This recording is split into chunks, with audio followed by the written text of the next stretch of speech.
This is what the inside of a PlayStation 2 looks like.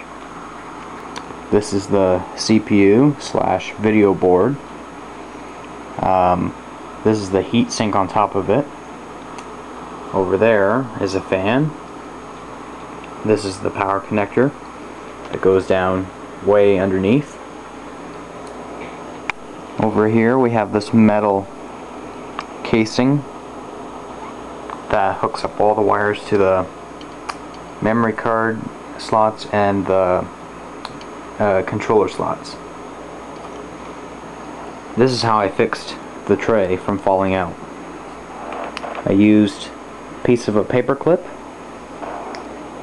Took me a long time to poke a hole through the plastic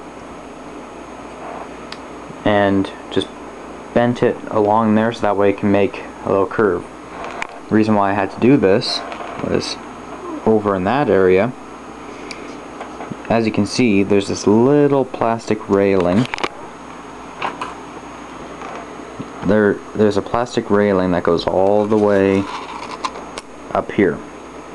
Well, over here, part of that piece is snapped off. So every time when it would go to this area, when you were to eject it, the tray would just fall right off.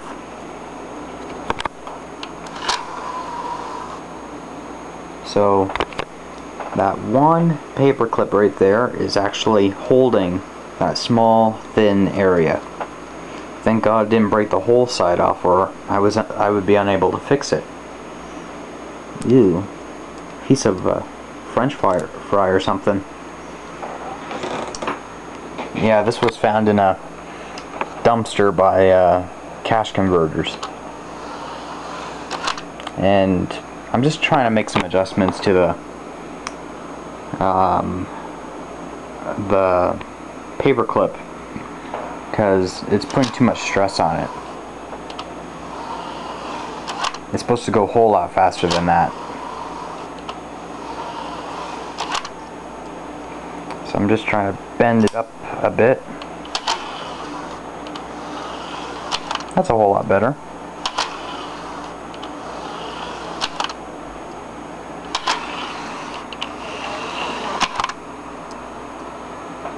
Here, let's get down and see what it looks like when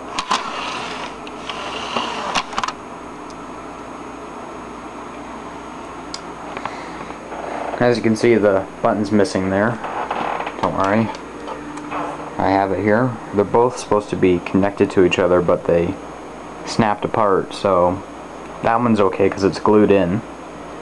This one, I guess the glue weared out and then it caused it to fall off, but no biggie. Here's the PlayStation 2 covering, and if you can see that little faint area right there, that's where the cash converter sticker was, and this thing was 50 bucks. Huh, not bad for getting a free PlayStation with only one small problem.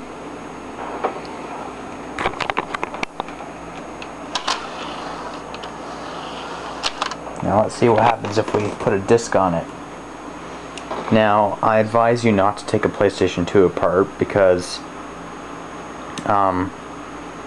when doing that, and if you're gonna like test a disc by putting it on the platter like that, you always have to make sure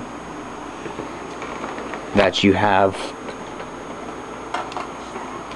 this covering on here, because that little piece right there, like that silver piece, is made out of magnets, and up here is a magnetic piece, and that causes this thing to pull the CD up.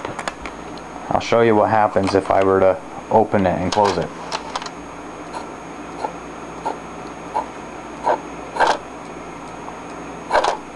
See? And that's not good because it will scratch your disc. I've already done that the first time and it kinda scratched it.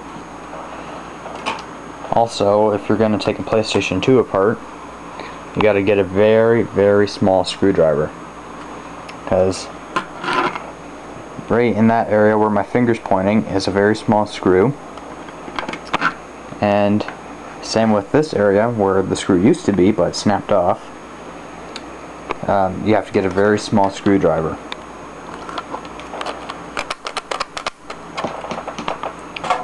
So I'm not sure how this will work properly. I don't know, because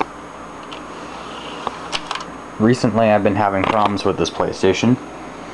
I was just playing Grand Theft Auto on it not too long ago, but the thing is you have to have it on its side. You can't have it saying flat down, because apparently it keeps saying that it cannot read from the Grand Theft Auto disc. Well, if you put it on its side, then it starts reading it. But I would like to have a PlayStation that can just sit flat on the table, not on its side, because I just find it kind of retarded with it like that. It looks very, very retarded. So I'm gonna try to put this thing back together, because it's hard to put the cover back on, especially when you have to hold the button on to keep it from falling off. And then I'm gonna test it and see if I can play a DVD on it, because I was also having a problem with that too. I have a DVD called The Breakfast Club. Tried to play it and it said that there's a disc read error. So I don't know if it's also the lens, or if it's just the disc tray sitting down too low, or too high for the disc to make a complete spin. I don't know what the problem is. But the disc tray moves a whole lot faster. Now let's see how it does if I were to put the disc on the platter and try to open the drawer. Come on. There we are.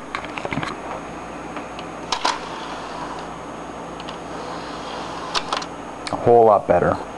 It doesn't stop like... Oops, that's not a good idea to do that. Before, if you were to open the disc tray, if you were to push the reject button, like to put the disc tray back in, it would pause for a second and then quickly pull itself in. Now, it's a whole lot better. It's still a little bit slower, but at least it doesn't pause there for a second. I'm going to try to adjust the paper clip again a little bit more.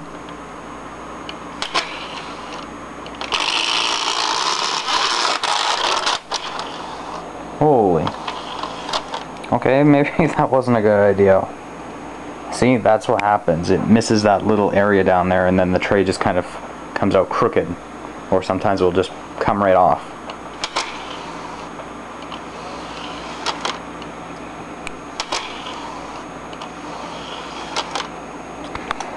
Well, I gotta put this thing back together and try to play my DVD, because it's kind of being a bitch right now when I want to watch a DVD and when it's not gonna let me. I can use my laptop and my portable DVD player, but I just want to use my PlayStation because I haven't used it in such a while. It's been sitting for a long time and just want to try it out.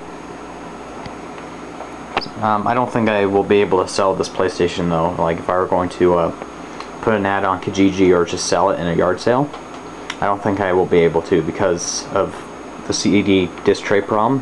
But I can sell the thin PlayStation, or I could just keep that as a backup in case this one goes kaput. Because, you know, it was found in a dumpster and it did have a lot of crud inside, like food crumbs and stuff. You know, I don't know. But anyway, success. She's a runner, and hopefully I can watch my DVD now.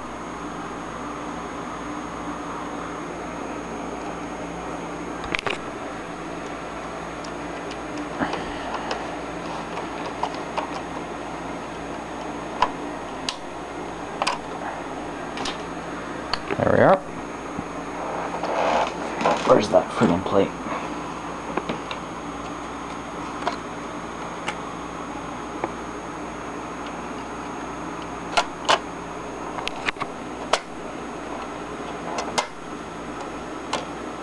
Simple as that.